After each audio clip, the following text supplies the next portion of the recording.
15장 1절에서 13절 그리스도를 본받아라는 제목을 제가 정해봤습니다. 자, 1절입니다.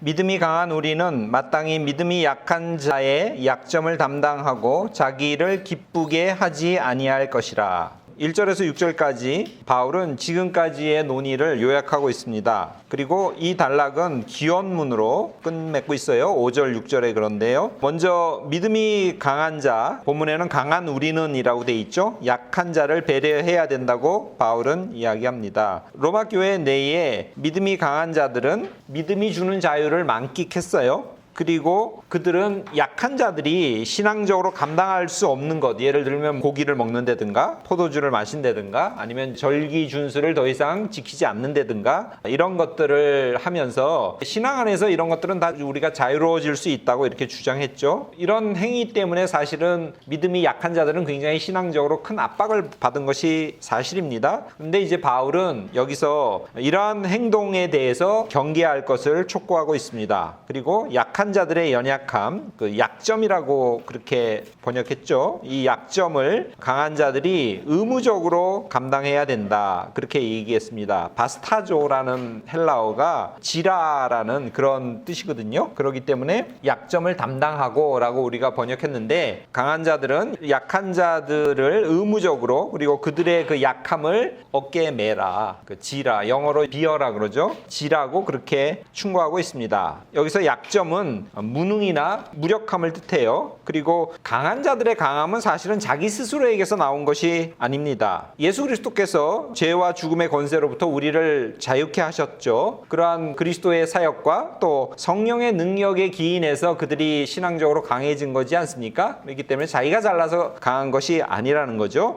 우리를 대신해서 죽으신 그리스도의 십자가의 희생으로 그들은 믿음을 갖게 되었고 그리고 믿음의 결과 자유를 누리게 되지 않았습니까? 그렇기 때문에 강한 자들은 그리스도에 의해서 선물 받은 이 자유를 자신을 위해서 써서는 안 된다는 거죠. 약한 자들을 배려하고 그들의 약함을 저주는데 사용하라고 바울은 이야기하고 있습니다. 2절 우리 각 사람이 이웃을 기쁘게 하되 선을 이루고 덕을 세우도록 할지니라. 신앙인은 더 이상 자기중심적으로 살아서는 안 된다는 거죠. 자신이 아니라 하나님을 그리고 더 나아가서 이웃을 기쁘게 하는 삶을 살아야 된다고 바울은 이야기합니다. 즉 이웃에게 유익을 끼치라고 이야기하죠. 각 사람은 믿음의 생활에서 개인의 책임이 얼마나 중요한지를 강조하는 그런 표현이라고 볼 수 있습니다. 그래서 바울은 각 사람은 이라고 특별히 이야기를 했어요. 이어서 이웃을 기쁘게 하는 것이 무엇인지 구체적으로 설명하고 있습니다. 신자라면 믿음이 약한 이웃의 약점을 관용으로 감싸주고 그들을 공동체의 일원으로 인정하면서 모두 함께 교회를 세우는데 여기서는 우리말로는 이제 건덕이라고 그랬죠. 원어로는 프로스 오이코도멘이라고 했어요. 오이코도메라는 게 세운다는 뜻이거든요. 근데 우리는 이 덕을 세운다라고 번역을 했습니다. 그래서 건설할 건자에다가 덕이라고 해서 건덕이라고 번역했죠. 오이코도메를. 건덕을 목표로 선을 추구해야 된다고 바울은 말씀하고 계십니다. 3절 그리스도께서도 자기를 기쁘게 하지 아니하셨나니 기록된 바 주를 비방하는 자들의 비방이 내게 미쳤나이다 함과 같으니라.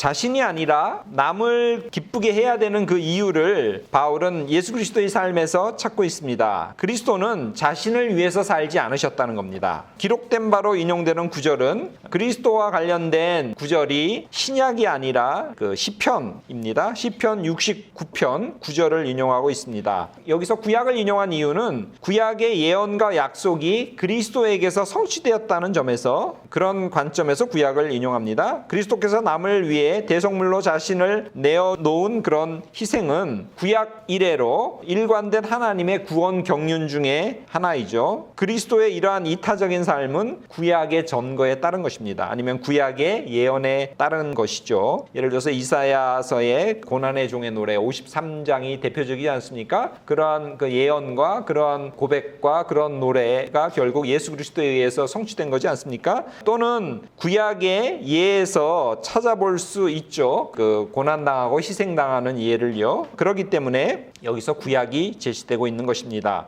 시편 기자는 대적자들의 비방으로 인한 수치심과 능멸감에 사로잡혀서 깊이 탄식하죠. 한탄은 그래서 하나님에 대한 탄원과 호소로 이루어지는데요. 이 울부짖음이 마치 그리스도께서 하신 말씀처럼 바울은 인용하고 있습니다. 그래서 이 시편의 구절이 마치 그리스도께서 한탄하고 탄원한 그런 내용으로 로마 교인들에게 들려지는 것입니다. 4절, 무엇이든지 전에 기록된 바는 우리의 교훈을 위하여 기록된 것이니 우리로 하여금 인내로 또는 성경의 위로로 소망을 가지게 함이니라. 구약에 기록된 내용은 무엇이나를 막론하고 교인들을 가르치기 위한 것이라고 말함으로써 그리스도께서 고난을 대신 받음으로 손수 모범을 보여주었듯이 너희들도 이웃을 기쁘게 하는 삶을 살라고 하는 그 앞의 내용, 1절에서 3절까지 내용이죠. 그 내용이 틀림없음을 바울은 여기서 다시 확인하고 있습니다. 이로써 성경은 우리로 하여금 인내와 위로를 통해서 소망을 갖도록 한다고 그렇게 말씀하고 계십니다. 소망이라는 것은요, 예수 그리스도를 주님으로 고백하는 그 믿음의 공동체가 갖고 있는 종말론적인 구원의 약속이 실현될 것이라고 하는 그 기대, 그것이 소망입니다. 구약은 이미 예수 그리스도께서 자신을 위해서가 아니라 남을 위해서 살 것이라고 예언하고 있어요. 그렇기 때문에 우리도 예수님을 본받아서 인내하면서 구약의 가르침을 위로로 삼아서 다른 신념 체제를 가지고 있어서 그래서 상이한 믿음의 행태를 보이고 있는 이웃을 용납할 것을 바울은 권면하고 있죠. 그리고 그들을 공동체의 일원으로 받아들이고 함께 살면서 궁극적인 구원을 바라라고 바울은 그렇게 권면하고 있습니다. 여기서 이제 소망이 나왔는데요. 다음 단락 7절에서 13절에 해당되는데 다음 단락의 제일 마지막 부분에 12절 13절에 소망이 다시 언급되고 있습니다. 5절 6절입니다. 이제 인내와 위로의 하나님이 너희로 그리스도 예수를 본받아 서로 뜻이 같게 하여 주사 한 마음과 한 입으로 하나님 곧 우리 주 예수 그리스도의 아버지께 영광을 돌리게 하려 하노라. 바울은 마지막으로 로마 교인들을 위해서 간구의 기도를 드립니다. 앞절에서 언급된 인내와 위로가 이제 여기서는 하나님을 수식하는 수식어로 등장하고 있습니다. 하나님께서 로마 교회에 인내와 위로를 선물로 주셨습니다. 그래서 교인들은 그리스도를 본받아서 서로 같은 생각과 마음을 품기를 바울은 바라고 있습니다. 그 결과 그들이 이제 합심해서 우리 개역개정은 한 마음이라고 했는데 합심해서라는 그 의미가 더 나은 것 같아요. 합심하여 한 목소리로, 헬라어를 직역하면 이제 한 입으로라는 뜻입니다. 한 목소리로 우리 주 예수 그리스도의 아버지인 하나님께 기쁨으로 영광 돌리기를 바울은 강구하고 있습니다. 크게는 1절에서 13절까지가 한 단락인데 그 단락을 반으로 자르면 또 7절부터 13절까지가 두 번째 소단락이라고 볼 수 있습니다. 7절 제가 읽어보겠습니다. 그러므로 그리스도께서 우리를 받아 하나님께 영광을 돌리심과 같이 너희도 서로 받으라. 그리스도를 본받아 이웃의 다름을 용납하고 서로를 믿음의 식구로 여기고 한마음 한뜻으로 살라고 하는 구체적인 권면을 이 14장 이하의 전체 내용과 바울은 지금 여기서 연결시키고 있어요. 바울은 유대인, 이방인 할 것 없이 누구나 교회 공동체의 한 일원으로 받아들일 것을 권면하고 있습니다. 이어서 교회의 건덕을 위해서 교회를 세우는 거죠. 덕으로 세우는 것을 위해서 서로 용납해야 되는 이유를 구원사적으로 그것은 이제 8절에서 9절 상반절까지 나옵니다. 그리고 구약 인용을 통해서 그것은 9절 하반절부터 12절까지 나옵니다. 논증하고 있습니다. 그리고 13절 마지막 부분은 축복을 기원하는 기도로 이 소단락을 끝내고 있습니다. 자, 그러므로 디오라는 표현으로 바울은 14장 1절에서 15장 6절까지에 언급했던 그 권면의 결론을 이끌어냅니다. 결론은 뭐냐면 서로를 받으라는 거죠. 서로를 마음에 받아서 허용하라는 그런 뜻입니다. 여기서 바울은 로마 교회 전체를 대상으로 말하고 있어요. 그렇기 때문에 이제 주어가 너희도라고 바뀝니다. 그리스도께서는 자신을 기쁘시게 부르시게 하는 길을 택하지 않으셨습니다. 그는 로마 교인까지도 받으셨죠. 왜냐하면 우리 본문에 우리를 받아라고 이렇게 말씀했거든요. 그러니까 광의의 의미에서 예수 그리스도께서는 로마 교인까지도 품으셨다는, 로마 교인까지도 당신의 신앙의 공동체의 일원으로 받아들이셨다고 그렇게 말씀하고 있습니다. 그래서 결국에 하나님께 영광을 돌리셨다고 바울은 이야기합니다. 그렇기 때문에 너희들도 그리스도에 의해서 용납되고 받아들여진 실체로서 서로를 인정하라고 이야기합니다. 이것이 이제 서로를 받으라라는 뜻이에요. 이것을 간곡히 당부하고 있습니다. 그리스도께서 우리를 받아 이렇게 돼 있잖아요. 7절 앞부분에. 근데 다른 읽기에서는, 그러니까 다른 사본에서는 그리스도께서 너희를 받아라고 돼 있어요. 그래서 우리를 받아가 맞는지 아니면 너희를 받아라고 읽는 이 읽기가 더 나은 읽기인지 좀 생각해 볼 필요가 있습니다. 이 부분은 아까도 얘기했지만 로마서 14장 1절 이하의 전체 결론이거든요. 그래서 전체 로마 교인을 대상으로 지금 이야기하고 있습니다. 그리고 내용적으로 볼 때도 그리스도가 우리를 받은 것 같이 너희도 서로 받으라 이렇게 말하는 것보다는 그리스도가 너희를 받은 것 같이 너희도 서로를 받으라, 이게 더 뜻이 나을 것 같아요. 그래서 그리스도가 우리를 받아라고 읽는 읽기보다는 그리스도가 너희를 받아라고 읽는 읽기가 더 나은 것처럼 보입니다. 8절 그리고 9절 상반절까지입니다. 내가 말하노니 그리스도께서 하나님의 진실하심을 위하여 할례의 추종자가 되셨으니 이는 조상들에게 주신 약속들을 견고하게 하시고 이방인들도 그 긍휼하심으로 말미암아 하나님께 영광을 돌리게 하려 하심이라. 하나님의 참되심을 위해서 그리스도께서 종이 되셨다고 바울은 분명하게 이야기를 하고 있어요. 여기서 개역 개정은 추종자라고 번역했는데요. 디아코노스라는 단어입니다. 이 디아코노스라는 단어는 종은 둘로스거든요. 그래서 종과 달리 복음을 증거하고 말씀을 전파하는 일에 전문적으로 종사하는 이들을 일컫습니다. 그래서 11장 13절이나 고린도전서 3장 5절 같은 데 나옵니다. 그런데 이 디아코노스라는 단어를 그리스도에게 지금 여기 적용하고 있지 않습니까? 이런 예는 굉장히 드물어요.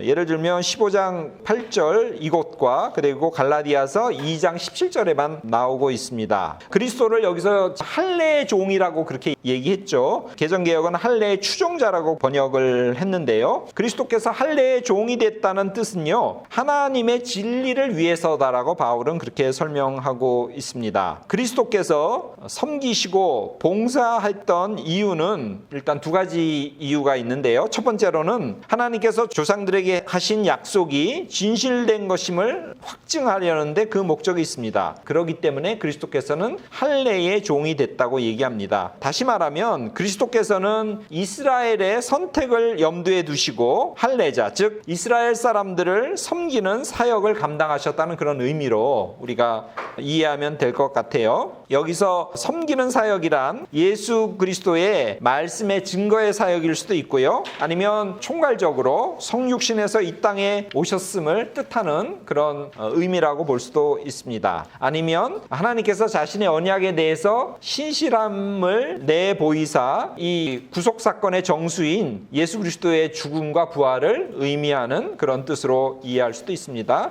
그리스도께서 섬기고 봉사했던 목적과 이유, 두 번째는 이방인으로 하여금 하나님께 영광을 돌리는 데 있다고 바울은 설명합니다. 앞에 동기가 하나님의 신실하심을 위해서라면 여기서는 하나님의 긍휼하심으로 말미암아 그런 사건이 일어났다고 이야기하고 있어요. 8절 하반절에 투부정사의 구문이 나오거든요. 그럴 때 거기서 주어는 그리스도예요. 그런데 9절 상반절에서는 투부정사에서의 주어가 이방인들입니다. 그렇기 때문에 이 두 구문을 비대칭적으로 여길 수도 있고요. 아니면 그리스도께서 무할례자들의 종이 되셨다고 하는 표현이 9절에 생략되어 있다고 이렇게 이해할 수도 있습니다. 제가 이제 도표를 한번 만들어 봤는데요. 8절에서는 그리스도께서 할례의 추종자가 되셨다. 그걸 제가 A라고 했고요. 그래서 조상들에게 주신 약속을 견고하게 하시려고 그랬다. 그렇게 이해하고요. 그 다음에 9절 상반절에서는 이건 이제 생략되어 있다고 보는 거죠. 그리스도께서 무할례자들의 종이 되셨다. 그래서 그 결과로 이방인들도 그 긍휼하심으로 말미암아 하나님께 영광을 돌리게 하시려고 이제 그랬다. 이렇게 볼 수도 있고요. 여기서 A-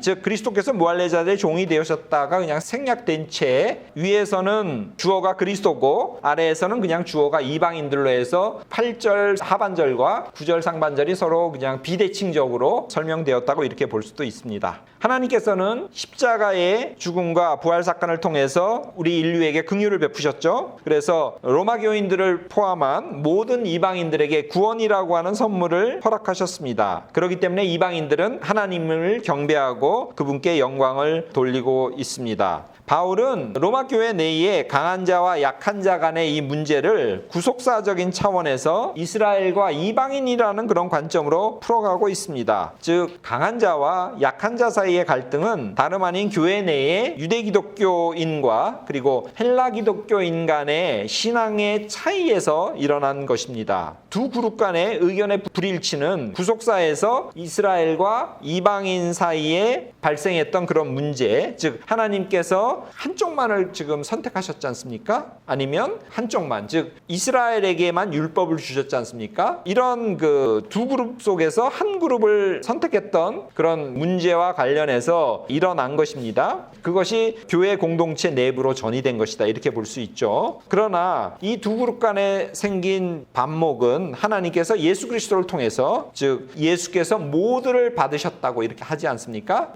유대인뿐만 아니라 이방인도 받으셨다고 하는 그리스도의 보편적인 구원의 사건, 이것을 통해서 하나님께서 해결하셨다고 바울은 이야기하고 있습니다. 9절 하반절입니다. 기록된 바 그러므로 내가 열방 중에서 주께 감사하고 주의 이름을 찬송하리로다 함과 같으니라. 9절 하반절을 읽었는데요. 지금 12절까지 바울은 구약을 연속적으로 인용합니다. 그래서 이스라엘과 이방 민족 간의 밀접한 관련성 및 이방인이 적극적으로 주께 돌아올 것이라는 사실을 주제로 다루고 있습니다. 9절 하반절은요. 시편 18편 49절을 그대로 인용한 것입니다. 이곳에서 화자는 그리스도라고 봐야 되죠. 예수 그리스도께서 이방인들에 대해 베푸신 긍휼로 말미암아 그들은 주님께 영광을 돌리죠. 그게 9절 상반절에 있습니다. 그 결과 예수 그리스도께서는, 주님께서는 하나님께 감사하고 하나님의 이름을 찬양하는 것입니다. 자, 10절 읽겠습니다. 또 이르되 열방들아 주의 백성과 함께 즐거워하라 하였으며, 또 이르되로 시작되는 병치의 정식을 통해서 다른 구절을 인용하고 있습니다. 이번에는 신명기 32장 43절입니다. 이방인들, 즉 여기서는 열방이라고 되어 있죠. 이방인들은 이스라엘과 함께 하나님께 기쁨의 찬송을 부릅니다. 이 즐거워하다는 유프라이노라는 동사인데요. 바울서신에서는 이곳과 고린도후서 2장 2절 그리고 갈라디아서 4장 27절에서만 사용되고 있습니다. 하나님의 보호하심과 도우심, 그리고 사람들이 제사를 드리면서